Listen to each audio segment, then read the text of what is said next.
Sir నమస్కారం sir. నమస్తే అండి.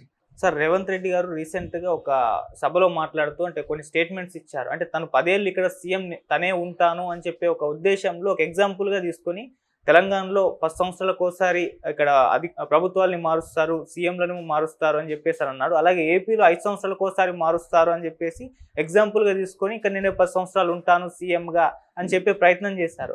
అయితే ఇప్పుడు దీన్ని వైసీపీ వాళ్ళు వాళ్ళ సోషల్ మీడియాలో యూజ్ చేసుకుంటున్నారు. ఏపీలో 5 సంవత్సరాలకోసారి మారుతారు కాబట్టి రేవంత్ రెడ్డి గారు చెప్పినట్టు వచ్చేసారి జగన్మోహన్ రెడ్డి గారే సీఎం, వైసీపీ ప్రభుత్వమే రాబోతుంది అని చెప్పేసి వాళ్ళ అనుగుణంగా వాళ్ళు ప్రచారం చేసుకుంటున్నారు. ఆయన కామెంట్స్‌ని మనం ఏ విధంగా చూడొచ్చు? మీరేం చెప్తారు సార్? అంటే వచ్చే ఎన్నికల్లో వైసీపీ గెలుస్తుంది అనేది ఒక రకంగా వాస్తవం కావచ్చు. ఎందుకంటే తెలుగుదేశం నాయకత్వంలో నడుస్తున్నటువంటి కూటమి ప్రభుత్వం, ఈ కూటమి ప్రభుత్వం నడుస్తున్నటువంటి తీరు చూస్తే ఇప్పటి వరకు గత 5 ఏళ్ల పాలనలో తాము ప్రతిపక్షంగా ఉన్నప్పుడు తమ మీద జరిగినటువంటి దాడులని తిప్పికొట్టుట, దానికి రివెంజ్ తీర్చుకునుట అనేటువంటి ఒక ప్రోగ్రాం బలంగా నడుస్తోంది. అది నోటీసులు, అరెస్టులు ఇలా రకరకాల ఈ గోలలోనే నడుస్తోంది తప్ప వాస్తవంగా ప్రజలు ఏమి కోరి వాళ్ళని వద్దనుకున్నారు, ఏమి కోరి వీళ్ళని ఎన్నుకున్నారు, వాటిని సెటిల్ చేసే ఉద్దేశంతో ఈ ప్రభుత్వం ఉందా అనే దాని దగ్గర ఏమీ లేదనేది అర్థమవుతుంది. అంటే కనీసం వీళ్ళు ఇచ్చినటువంటి ఎన్నికల హామీలు కూడా ఇప్పటిదాకా ఏమీ నడవట్లేదు అక్కడ. అంటే సూపర్ 6 అన్నారు, ఆ సూపర్ 6 ఏమీ లేదు. దశల వారీ సిద్ధాంతం ఏదో చెప్పారు, ఆ దశల వారీ సిద్ధాంతం కూడా ఇంప్లిమెంట్ అవుతున్నటువంటి పరిస్థితి ఏం కనబట్టలేదు. రెండోది, జగన్మోహన్ రెడ్డి ఎవరికి యాక్సెస్ ఇవ్వడు, ఎవరికి కనబడ్డు అని చెప్పారు ఆ రోజున. కానీ ఈ రోజున ఇక్కడ కూడా ఈ ప్రజా ముఖ్యమంత్రి అని చెప్పుకుంటున్నటువంటి చంద్రబాబు గారిని కలవటం కూడా చాలా కష్టంగానే ఉంది అక్కడ కండిషన్. అలాగే ఏదైనా చెప్పుకోదలుచుకుంటే అంటే వీళ్ళు రెగ్యులర్గా జనాల్ని కలుస్తాము, దర్బారులు పెడతాము, ప్రజావేదికలు ఇవన్నీ చెప్పారు. దానికి ఎర్లీ మార్నింగ్ 4 o'clock వెళ్ళి స్లాట్ బుక్ చేసుకోవాల్సినటువంటి ఒక కండిషన్.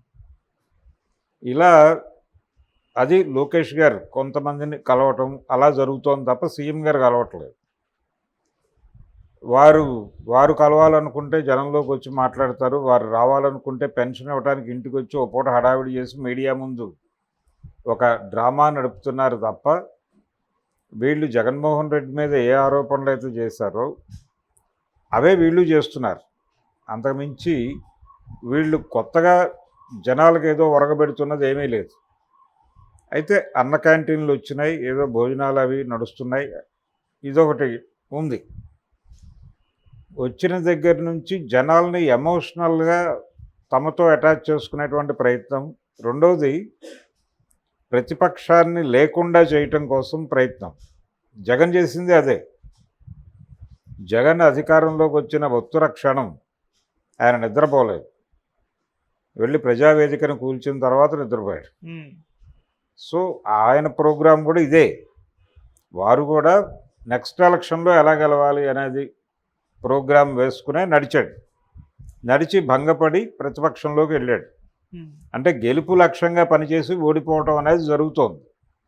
అలాగే ఇప్పుడు తెలుగుదేశం పార్టీ కూడా వచ్చే ఎన్నికల్లో గెలుపు లక్ష్యంగా ఈ కార్యక్రమాలన్నీ చేసి వైఎస్ఆర్సీపీని పూర్తి స్థాయిలో సర్వ విధాల తొక్కేసి తిరిగి ఎన్నికల్లో గెలవాలి. అసలు మొన్న చంద్రబాబు నాయుడు గారు చెప్పారు అన్నమాట, వైసీపీ ఇంకా తల ఎత్తే అవకాశం లేదు, వాళ్ళకి అధికారం వచ్చే అవకాశం అంతకంటే లేదు అని చెప్పాడు ఆయన. ఇప్పుడు రేవంత్ రెడ్డి గారు 5 ఏళ్లకు ఒకసారి మారే కల్చర్ అక్కడ ఉందంటే 2014లో చంద్రబాబు గారు సీఎం అయ్యాడు, ఆ తర్వాత జగన్ సీఎం అయ్యాడు, ఇప్పుడు మళ్ళీ చంద్రబాబు అయ్యాడు అనేటువంటిది ఆయన ఒక ఉదాహరణగా తీసుకుని ఇక్కడ చెప్పాడు. అంటే ఈయన ఏదైనా జ్యోతిష శాస్త్రం చదివాడా అనేది ఒక సందేహం రేవంత్ రెడ్డి గారు. ఈయన సిద్ధాంతమే కరెక్ట్ అనుకుంటే, అంటే ఈ రకమైనటువంటి లెక్కలు చాలా ఉన్నాయి, ఈ రకమైన లెక్కలే కరెక్ట్ అనుకుంటే మొన్న ఎన్నికల్లో జగన్మోహన్ రెడ్డి గారు గెలిచి ఉండాల్సింది. ఎందుకంటే చంద్రబాబు గారి ట్రాక్ రికార్డు చూస్తే ఆయన ఎన్టీ రామారావు గారి దగ్గర నుంచి పదవి తీసుకున్నాడు. 95లో ముఖ్యమంత్రి అయ్యాడు. 99 ఎన్నికల్లో ఆయన ఫస్ట్ టైం కంటెస్ట్ చేసింది. చంద్రబాబు గారి సొంత ఇమేజ్ మీద, సొంత బలం మీద నిలబడి గెలిచినటువంటి ఎన్నికలు 99 ఎన్నికలు. 99 ఎన్నికల్లో గెలిచి 2004 ఎన్నికల్లో ఓడిపోయాడు ఆయన. అంటే 5 ఏళ్లే పరిపాలించాడు. 2004లో అధికారం కోల్పోయిన చంద్రబాబుకి తిరిగి 2014లో అధికారం వచ్చింది. అంటే గెలిస్తే 5 ఏళ్ళు, ఓడిపోతే 10 ఏళ్ళు అనేది సిద్ధాంతం. ఏది ఇప్పుడు రేవంత్ రెడ్డి గారు చెప్పిన సిద్ధాంతం ప్రకారం చూస్తే, అప్పుడు రేవంత్ రెడ్డి గారు కూడా అక్కడే ఉన్నాడు, తెలుగుదేశంలోనే. కాబట్టి రేవంత్ రెడ్డి గారు ఇప్పుడు చెప్పిన లెక్క 5 ఏళ్ళు అక్కడ జరుగుతోంది, ఇక్కడ 10 ఏళ్ళు జరుగుతోంది అని ఏదైతే చెప్పాడో, ఉమ్మడి రాష్ట్రంలో చంద్రబాబు నాయుడు గారికి ఆయన అధికారంలోకి వస్తే 5 ఏళ్లలో పదవి కోల్పోయాడు. అలాగే ఓడిపోయిన తర్వాత 10 ఏళ్ళకి కానీ పదవి రాలేదు. ఆ వచ్చిన పదవి కదా కూడా రాష్ట్రం విడిపోయినటువంటి ఒక ముక్కలో వచ్చింది ఆయనకి. దీన్ని చూడాలి. దీన్ని సిద్ధాంతంగా మాట్లాడారు. ఏది గత ఎన్నికల సందర్భంగా. ఓకే. మళ్ళీ గెలవబోయేది జగనే అని చెప్పడానికి ఇదే ప్రాతిపదిక. ఏది చంద్రబాబు గారి దీని ప్రకారం ఆయన గెలిస్తే 5 ఏళ్ళు ఉంటాడు, ఓడిపోతే 10 ఏళ్ల వరకు పవర్ రాదు అనేటువంటి సిద్ధాంతం ప్రకారం చాలామంది వ్యాఖ్యానాలు చేశారు. ఇప్పుడు ఆయన 5 ఏళ్ల తర్వాత మళ్ళీ గెలిచాడు. ఆయన గెలవగానే రాష్ట్రం ఏమి విడిపోలేదు, రాయలసీమ ముక్క విడిపోలేదు, బాగానే ఉంది ప్రపంచం. కాబట్టి అక్కడ 5 ఏళ్ల తర్వాత జగన్ వస్తాడా రాడా అనే దానికంటే కూడా ఇక్కడ 5 ఏళ్ల తర్వాత కాంగ్రెస్ ఉంటుందా ఉండదా అనేది ప్రశ్న. అంటే ఈయన కూడా దాదాపుగా ప్రతిపక్షాన్ని లేకుండా చేయాలి అనేటువంటి ఒక కార్యక్రమం మీద ఉన్నాడు.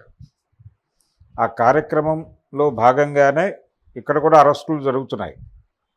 కొణతం దిలీప్ని అరెస్ట్ చేశారు కదా. అవును.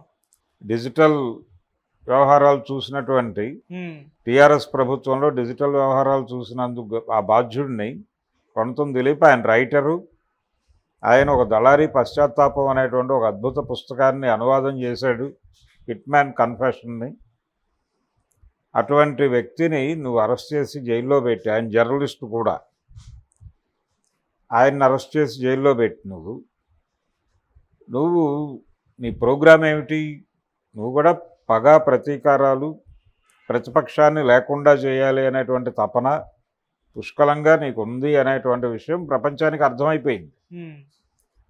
ఈ అర్థమైపోయినటువంటి కండిషన్లో నువ్వు తిరిగి 5 ఏళ్ల తర్వాత అధికారంలో ఉంటావో ఉండవో అది చెక్ చేసుకోవడం మానేసి, ఆంధ్రప్రదేశ్లో ఎవరు వస్తారు ఎవరు రారు అనే లెక్కలు, అది కూడా గ్రౌండ్ రియాలిటీ మీద లెక్కలు కాదు, అవి గ్రౌండ్ రియాలిటీ మీద కట్టే లెక్కలు కాదు. ఇవన్నీ కూడా జ్యోతిష శాస్త్ర ప్రవీణులము అని చెప్పుకునేటువంటి కొందరు, అంటే బలానా వాళ్ళు పెళ్లి చేసుకోగానే ఈ పెళ్ళి వీళ్ళిద్దరూ ఎప్పుడు విడిపోతారో ఎక్స్పైరీ డేట్ చెప్పేటువంటి మేధావులు కొంతమంది ఉన్నారు. అలా ఎక్స్పైరీ డేట్ చెప్పి వివాదాల పాలైపోయి ప్రజలతో తిట్టించుకున్నటువంటి జ్యోతిష శాస్త్ర రత్నాలను చూసాం మనం. అట్లా ఈయన కూడా ఏదైనా స్వామి అయ్యాడా అనేది అనుమానం రేవంత్ రెడ్డి గారు. ఈయన చాలా సందర్భాల్లో ఇలాంటి అసందర్భ ప్రకటనలు చేయటం మనం చూసాం. అంటే ఒక మీడియాలో వచ్చినటువంటి ఒక స్పెక్యులేటివ్ స్టోరీని అధికార ముద్ర వేసి వేదిక మీద మాట్లాడిన ఘనుడిన. ఎలా అంటే జగన్మోహన్ రెడ్డి ఎమ్మెల్యే స్థానానికి రాజీనామా చేసి ఎంపీగా కంటెస్ట్ చేస్తాడని ఒక పత్రిక రాసేస్తే దాన్ని గ్రాంటెడ్గా తీసేసుకుని, నేను షర్మిలను నిలబెట్టి డోర్ టు డోర్ క్యాంపెయిన్ చేసి ఇంటింటికి గడప గడపకి తిరిగి ఆవిడని ఎంపీ చేసేస్తానని మైక్ ముందు ప్రకటించాడు ఈయన. ఆ స్టోరీ చదివిన ప్రతి ఒక్కడికి అది స్పెక్యులేషన్ అనే విషయం స్పష్టంగా తెలుసు. ఈయన దానికి అధికార ముద్ర వేశాడు. అలాగే అయిపోయింది బీఆర్ఎస్ పని, ఒక వారం రోజుల్లో ఇది బీజేపీలో విలీనం అయిపోతుంది అని చెప్పి ఒక స్పెక్యులేషన్. ఓకే. దాని మీద ఈయన అధికార ప్రకటన చేస్తాడు ఒక రాజ్యాంగ పదవిలో ఉండి. ఇప్పుడేమో అదేదో స్వామిలాగా మారిపోయి వాళ్ళకి అంటే ఆంధ్ర 2014లో తెలుగుదేశం గెలిచింది, 19లో వైసీపీ గెలిచింది, మళ్ళీ 24లో టీడీపీ గెలిచింది కాబట్టి అక్కడ అది నడుస్తుంది. ఇక్కడ 2014లో టీఆర్ఎస్ గెలిచింది, 10 ఏళ్ళు ఉంది, 10 ఏళ్ల తర్వాత కాంగ్రెస్కి అధికారం వచ్చింది. ఇది కాంగ్రెస్ కూడా 10 ఏళ్ళు ఉంటుంది, 10 ఏళ్ల తర్వాతే మళ్ళీ ఇంకో పార్టీకి అధికారం వెళ్తుంది అని చెప్పడం ఇది ఒక రకంగా మూఢనమ్మకాలను ప్రచారం చేయటమే. ఏది రాజ్యాంగ పదవిలో ఉండి మూఢనమ్మకాలను ప్రచారం చేసినందుకు కేసు పెట్టచ్చు ఈయన మీద. ఇప్పుడు ఎలా ఉంటుందంటే ఇందాక నేను చెప్పినటువంటి స్టోరీ, చంద్రబాబు నాయుడు గారు ఈ లెక్కల ప్రకారం, రేవంత్ రెడ్డి గారు చెప్పిన లెక్కల ప్రకారం మొన్న ఎన్నికల్లో అధికారంలోకి వచ్చే ఛాన్సే లేదు. ఒకవేళ అధికారంలోకి ఆయన 10 ఏళ్ల తర్వాత రావాలి అంటే వచ్చే ఎన్నికల తర్వాత రావాలి. ఆయన వచ్చినా కానీ అంటే రాయలసీమ విడిపోతే ఆయన రాయలసీమకు ముఖ్యమంత్రి అవ్వాలి తప్ప ఆంధ్రప్రదేశ్కి ముఖ్యమంత్రి అయ్యే ఛాన్స్ లేదు. ట్రాక్ రికార్డు ప్రకారం చూస్తే ఆయన 1900 ఇందాక మనం మాట్లాడుకున్నాం 99 ఎన్నికల్లో గెలిచాడు, 2004 ఎన్నికల్లో ఓడిపోయారు, 5 ఏళ్ళే.